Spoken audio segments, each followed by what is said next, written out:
Hello there, dear friends, and welcome once again to the Relaxed Fantasy Review. Today, we're going to be having a look at spellcasting. Specifically, we're going to be having a look at Artificer spellcasting. Artificers are an interesting class that was brought into the game in the Eberron books and then was later reprinted in Tasha's Cauldron of Everything. They're effectively magical tinkerers. They can create magic items. They're half-casters that use their intelligence. They're actually a really cool class, and a lot of people don't play them because they're new and aren't in the player's handbook or whatever. But they are well worth checking out, and today we're going to be looking at their cantrips. They are the only half-caster in the game to get cantrips, and that means that you need to pick your right ones. Cantrips are level 0 spells. You can cast them at will using no magical energy or spell slots whatsoever. And today I've prepared a top 5 list of Artificer cantrips that you should look into. At number 5, we have one that I would not normally give to any other class, the Mending cantrip. You spend a minute and you can reconnect, tear in materials or break in materials. You can repair chains, keys, cloths, wooden doors, whatever. A foot-long tear or a single break in a metal link of some kind. It takes a minute, like I said, to do. Now, this normally is just a little trinket you can fix. It's a token cantrip, but it's important for artificers for one reason. Several of the subclasses of artificers get little helpers that can follow them around, whether it's a metal defender or a little mobile cannon or something like that. The Mending cantrip can heal these little allies. So it is well worth artificers to grab this cantrip if they are one of those subclasses that it can help. I would almost call it essential. But it's not for every artificer, which is why it's number 5. At number 4, we have Prestidigitation, the classical magic trick.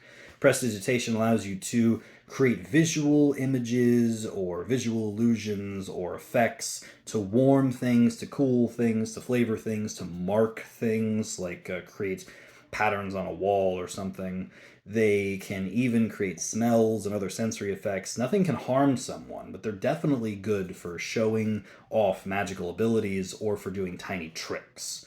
A very handy spell, and a creative player will have endless uses for it, which is why it's on this list. Then at number 3, we have Booming Blade. Booming Blade is great if you're an artificer that wants to fight using your weapons. Using some of the artificers' subclasses again as an example, some of them actually get some pretty good abilities that allow them to fight in melee combat. And Booming Blade is a cantrip that allows you to attack with a weapon, and in doing so, you sheathe an enemy in booming energy. If they move, they take extra damage. So this is a great battlefield control cantrip, and at later levels it actually does extra damage on the hit, and more damage if they move.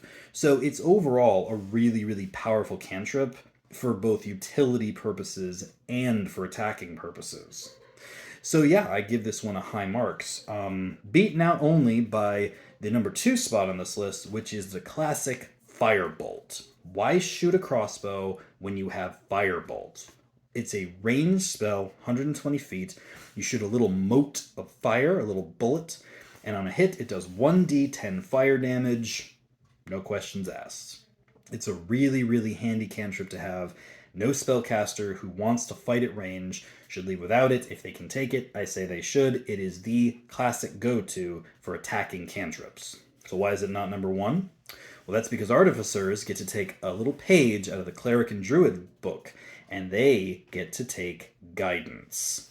Guidance is a super great cantrip, especially when you can plan ahead. You cast the spell, and for the next minute, using your concentration, the person you cast it on, which can be yourself, can get an extra d4 on an ability check that they do.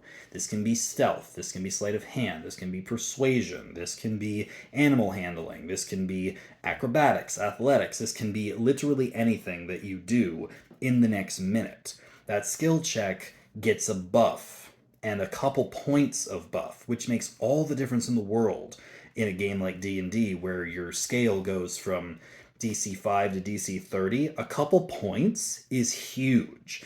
And there's no limit. You can do this over and over again. Guidance is a great cantrip for anyone who can plan ahead. And I give it a high recommendation as the #1 cantrip on the Artificer's list. This has been the Relaxed Fantasy Review. If you enjoyed the video, please like and subscribe down below, and keep your eyes peeled for more spell reviews coming down the line soon. Have a good one, my friends.